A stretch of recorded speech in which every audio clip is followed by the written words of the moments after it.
उस्ताद साहब, लग ऐसे रहा है जैसे बहुत से जजेस का ये ख्याल है कि ये सीट्स माले गनीमत में तो नहीं देनी चाहिए बाकी जमातों को।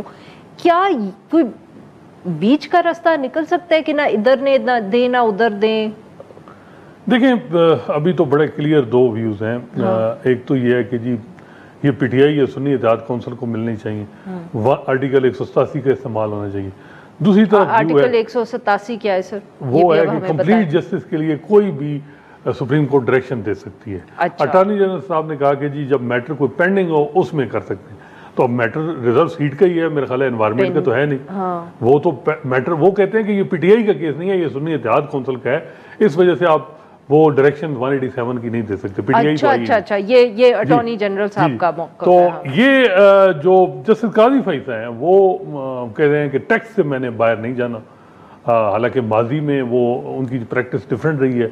वो पाकिस्तान के 70 साल में चंद उन जजेस में हैं जिन्होंने कॉन्स्टिट्यूशन अमेंडमेंट स्ट्राइक डाउन की। यानी आर्टिकल 239 बड़ा क्लियर है कि कॉन्स्टिट्यूशन अमेंडमेंट पाकिस्तान में किसी ग्राउंड पे चैलेंज ही नहीं कर सकते कॉन्स्टिट्यूशन अमेंडमेंट। अच्छा, तो ये और जस्टिस जवाद ख्वाजा इन दोनों ने अब एक दूसरे को पॉइंट ऑफ व्यू को एंडोर्स किया और इन्होंने बेसिक स्ट्रक्चर थ्योरी और बल्कि जवाद ख्वाजा साहब ने कहा, कौन सा वाला केस था जिसमें ये 21वीं तरमीम वाला मामला जिसमें फौजी अदालतें बनी थी कि जो मिलिटेंट्स को सजाएं, अच्छा, जो पार्लियामेंट ने पास किया जो यूनानिमस हुआ, उसमें पीटीआई, नून लीग, पीपल्स पार्टी सारे थे।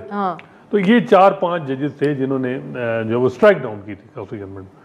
टैक्स में बड़ा क्लियर था, इन्होंने उन असूलों को जिनको आज वो कर रहे हैं कि ये नहीं, तो उस वक्त कंसिडर किया गया। खुद जब इनके खिलाफ प्रेसिडेंशियल रेफरेंस आया तो उसमें 211 बड़ा वादे है कि सुप्रीम जुडिशल काउंसिल की कार्रवाई किसी कोर्ट ऑफ लॉ में चैलेंज नहीं हो सकती। इन्होंने एक जजमेंट का सहारा देके, इफ्तिखार चौधरी साहब ने क्योंकि सुप्रीम कोर्ट से रिजू किया, इन्होंने उसी नज़ीर को मिसाल सामने रख के इन्होंने सुप्रीम कोर्ट से रिजू किया और रिलीफ मिला। तो माजी में ये टैक्स से हट के भी चीज़ें करते रहे हैं, लेकिन अब वो बड़े स्ट्रिक्ट हैं कि मैं टैक्स को फॉलो कर। हालांकि टैक्स में ऐसी चीज़ नहीं है कि जो वो कह रहे हैं कि ये जो है ये जमातों को ही, पीपल्स पार्टी और नून को ही मिलनी। उसमें है कि प्रोपोर्शनल रिप्रेजेंटेशन है और सियासी जमातों को मिलनी। अब सियासी जमात जो है वो में तो शायद सर ये भी ना हो, पता नहीं आप ज्यादा बेहतर जानते हो, बट टैक्स में तो शायद ये भी ना हो कि आप इलेक्शन पसंद नहीं आए किसी जमात के तो आप उसको मतलब के उसके सारे बंदे इंडिपेंडेंट कर दो इलेक्शन। वही मैं कह रहा हूँ कि आर्टिकल 17 बड़ा क्लियर है।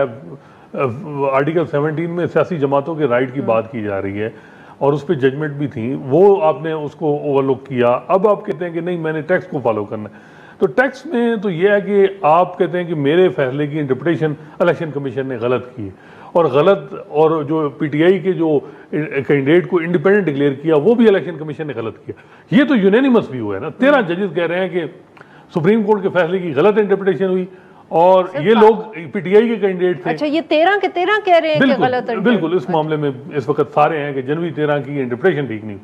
तो अगर इंटरप्रिटेशन इलेक्शन कमीशन और कॉन्स्टिट्यूशन बॉडी ने ठीक नहीं की और एक जमात को से उनका मैंडेट ही ले लिया गया उनके कैंडिडेट, तो इसमें अब करेक्शन के लिए आर्टिकल 187 का इस्तेमाल कर दिया, हर्ज क्या है।